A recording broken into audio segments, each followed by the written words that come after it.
हम देखेंगे कि एक्स का एआई चैटबॉट ग्रॉक कैसे इस सवाल को तकनीक की दुनिया में खड़ा कर रहा है। फिर हम दिल्ली दंगों से जुड़े यूएपीए मामले में देखेंगे कि कानून और न्याय प्रणाली में जवाबदेही की क्या जगह है। और फिर हम अंतर्राष्ट्रीय रिश्तों की दुनिया में गोता लगाएंगे। भारत अमेरिका के संबंधों में सहयोग और तनाव के बीच जिम्मेदारी कैसे बढ़ती है, और आखिर में भारत के नए परमाणु ऊर्जा बिल पर बात करेंगे, जहां भविष्य में होने वाली किसी भी घटना की जवाबदेही को लेकर एक बड़ी बहस छिड़ी हुई है। तो चलिए इस पड़ताल में गहराई से उतरते हैं। शुरुआत करते हैं ग्रॉक से, जो एक्स यानी पुरानी ट्विटर का एआई चैटबॉट है। इसे इस वादे के साथ लॉन्च किया गया था कि ये दूसरे एआई की तरह वोक नहीं होगा, मतलब इस पर ज्यादा पाबंदियां नहीं होंगी। लेकिन अब इसका एक बहुत ही डरावना इस्तेमाल सामने आया है। हाँ, आरोप है कि ग्रॉक का इस्तेमाल महिलाओं की मर्जी के बिना उनकी आपत्तिजनक और यौन रूप से स्पष्ट तस्वीरें बनाने के लिए किया जा रहा है। और जो बात इसे और भी गंभीर बनाती है वो है इस पर आई प्रतिक्रिया। जब एक्स के मालिक एलन मस्क से जवाबदेही की मांग की गई तो उन्होंने इसे गंभीरता से लेने के बजाय मतलब मजाक में टाल दिया। उन्होंने मजाक में कहा कि ग्रॉक को उनकी भी वैसी ही तस्वीरें बनानी चाहिए। ये तो बहुत ही अजीब प्रतिक्रिया है। मतलब एक तरफ भारत सरकार इसे एक आपराधिक गतिविधि बता रही है और एक्स से इसे तुरंत रोकने की मांग कर रही है, और दूसरी तरफ कंपनी का मालिक इसे एक मजाक की तरह ले रहा है। और यही असली समस्या की जड़ है।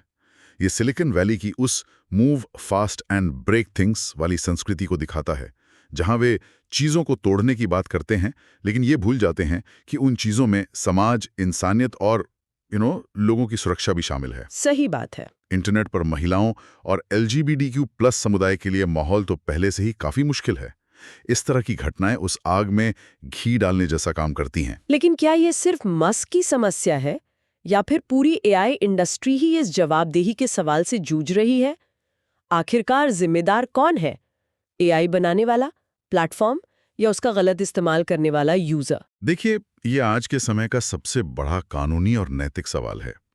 टेक कंपनियां कहती हैं कि वो सिर्फ एक टूल बनाती हैं, उसका इस्तेमाल यूजर पर है। दूसरी तरफ आलोचक कहते हैं कि अगर आपने एक ऐसा हथियार बनाया है जिसका गलत इस्तेमाल होना तय है, तो आप अपनी जिम्मेदारी से भाग नहीं सकते। फिलहाल कानून इस मामले में तकनीक से बहुत पीछे चल रहा है। एआई की जवाबदेही की बात तो ठीक है, लेकिन जब देश का कानून ही जवाबदेही पर सवाल खड़े कर दे, तब क्या होता है? दिल्ली दंगों से जुड़ा एक मामला बिल्कुल इसी दुविधा को दिखाता है। बिल्कुल, ये मामला है 2020 के दिल्ली दंगों का, जिसमें उमर खालिद और शर्जील इमाम जैसे युवा कार्यकर्ताओं को यूएपीए यानी गैर कानूनी गतिविधियां रोकथाम अधिनियम के तहत गिरफ्तार किया गया था।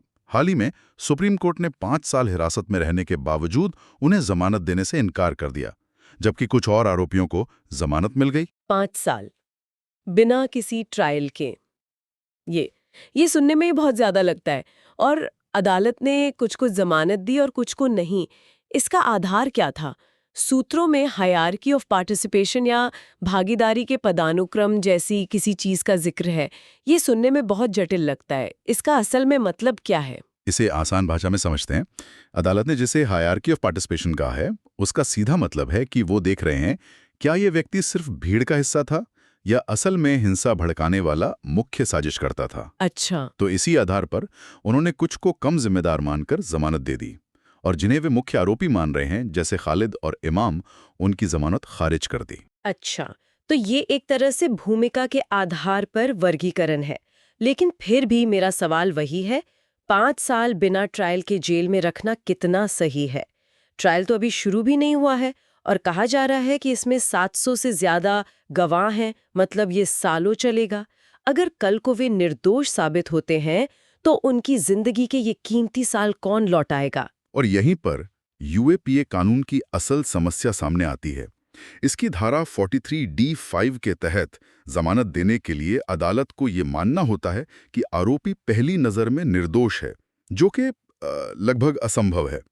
सामान्य आपराधिक मामलों में नियम है bail is the rule, jail is the exception, यानी जमानत नियम है और जेल अपवाद। लेकिन यूएपीए में ये उल्टा हो जाता है, यहाँ प्रक्रिया ही सजा बन जाती है। तो स्रोत में जो 26/11 मुंबई हमलों और इस मामले की तुलना की गई है, वो इसी तरफ इशारा कर रहा है कि एक कानून जो आतंकवाद से लड़ने के लिए बना था, क्या उसका इस्तेमाल असहमति की आवाज को दबाने के लिए हो रहा है? ऐसा लगता है कि यहाँ कानून की जवाबदेही ही धुंधली हो गई है। बिल्कुल, जब कोई कानून आतंकवाद और विरोध प्रदर्शन के बीच की रेखा को धुंधला कर दे, तो ये लोकतंत्र के लिए एक खतरनाक संकेत है। यहाँ चुनौती सिर्फ इन आरोपियों के लिए नहीं, बल्कि भविष्य में अपनी आवाज उठाने वाले हर नागरिक के लिए है। ये दिखाता है कि जवाबदेही का सवाल सिर्फ कंपनियों से ही नहीं, बल्कि खुद सरकार और कानून से भी पूछा जाना चाहिए। ये सुरक्षा और व्यक्तिगत स्वतंत्रता के बीच का तनाव सिर्फ देश के अंदर ही नहीं है, यह अंतर्राष्ट्रीय मंच पर भी दिखाई देता है। और इसका एक बेहतरीन उदाहरण भारत और अमेरिका के रिश्तों में देखने को मिल रहा है, जहां एक अजीब सी दोहरी चाल चल रही है। हाँ, ये डुअल ट्रैक डायनामिक शब्द सुनने में थोड़ा भारी लग सकता है, पर इसका मतलब बहुत दिलचस्प है।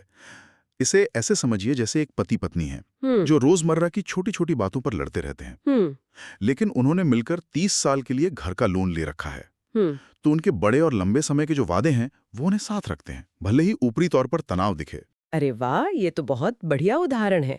तो आप कह रही हैं कि राजनीतिक स्तर पर जो तनाव है, जैसे क्वाड समिट का टलना, अमेरिका का भारत पर व्यापारिक प्रतिबंध लगाना, वो सब छोटी मोटी लड़ाइयों जैसा है। हाँ, एक तरह से, क्योंकि पर्दे के पीछे जो संस्थागत सहयोग का घर का लोन है वो बहुत मजबूत है, खासकर रक्षा और तकनीक के क्षेत्र में। देखिए, 2025 में 10 साल का रक्षा फ्रेमवर्क समझौता साइन हुआ। युद्ध अभ्यास और मालाबार जैसे सैन्य अभ्यास लगातार हो रहे हैं। अच्छा। हिंदुस्तान एरोनॉटिक्स लिमिटेड और जनरल इलेक्ट्रिक के बीच फाइटर जेट इंजन की $1 अरब की डील हुई है। और जुलाई 2025 में नासा ISRO का साझा सैटेलाइट निसार भी लॉन्च हुआ। मतलब राजनीतिक नेता भले ही एक दूसरे से नाराज हों, लेकिन दोनों देशों की नौकरशाही, सेना और वैज्ञानिक संस्थाएं मिलकर काम कर रही हैं। तो ये जो मजबूत ढांचा है, यही रिश्ते को संभाले हुए है। बिल्कुल, ये ढांचा और नौकरशाही ही वो मॉर्टगेज है जो रिश्ते को स्थिर बनाए हुए। ये दिखाता है कि दोनों देशों ने एक दूसरे में इतना इन्वेस्ट कर दिया है कि वे छोटी-मोटी राजनीतिक हवाओं से इस साझेदारी को टूटने नहीं दे सकते। सही है। ये एक दीर्घकालिक स्ट्रेटेजिक साझेदारी है। लेकिन तब क्या होता है जब इस गहरे सहयोग के बीच कोई बड़ा संकट आ जाए?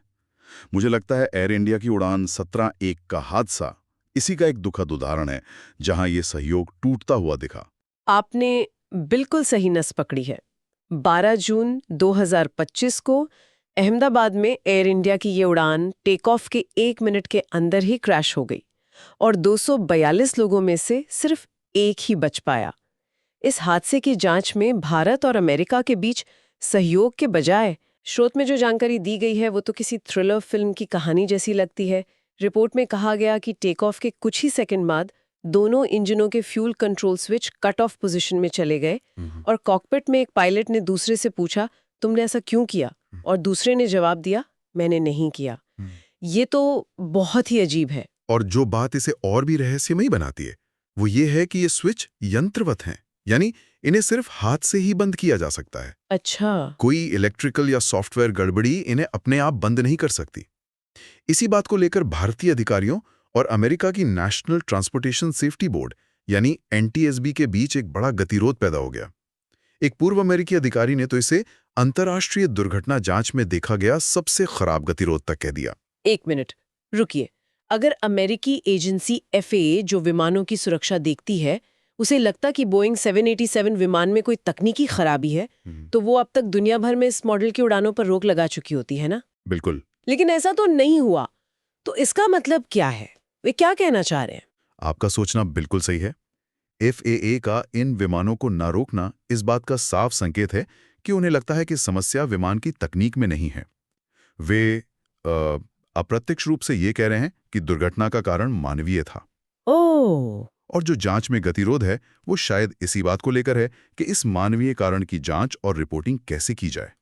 पारदर्शिता की यही कमी सोशल मीडिया पर अफवाहों को जन्म दे रही है और दोनों देशों के बीच सहयोग पर एक बड़ा सवाल खड़ा कर रही है। भरोसे और पारदर्शिता का यही सवाल हमारे आखिरी विषय के केंद्र में भी है, जो भारत की ऊर्जा नीति में एक बहुत बड़े बदलाव से जुड़ा है, शांति बिल। हाँ, ये बिल भारत के परमाणु ऊर्जा सेक्टर का चेहरा हमेशा के लिए बदल सकता है। 1956 से ये सेक्टर पूरी तरह से सरकारी नियंत्रण में था, लेकिन शांति बिल इसे निजी और विदेशी कंपनियों के लिए खोल रहा है। सरकार का तर्क है कि इससे भारत को ऊर्जा सुरक्षा मिलेगी, कोयले पर निर्भरता कम होगी और 2070 तक नेट जीरो का लक्ष्य हासिल करने में मदद मिलेगी। ठीक है, निजी निवेश लाना तो समझ आता है, लेकिन कहते हैं ना कि the devil is in the details. Exactly. तो इस बिल की सबसे विवादास्पद बात क्या है, खासकर तब जब हम परमाणु ऊर्जा जैसे संवेदनशील क्षेत्र की बात कर रहे हों? सबसे बड़ी बहस देनदारी यानी लायबिलिटी को लेकर है। लायबिलिटी यानी अगर कोई परमाणु हादसा हो जाता है तो नुकसान की भरपाई कौन करेगा? नए बिल में सप्लायर यानी जो कंपनी रिएक्टर के उपकरण बनाती है, उसकी जिम्मेदारी पूरी तरह से खत्म कर दी गई है। क्या मतलब अगर रिएक्टर में किसी खराब पुर्जे की वजह से हादसा हो तो बनाने वाली कंपनी की कोई जवाबदेही नहीं होगी? जीरो, कोई जवाबदेही नहीं। ये तो बहुत अजीब है। यही विपक्ष का मुख्य तर्क है।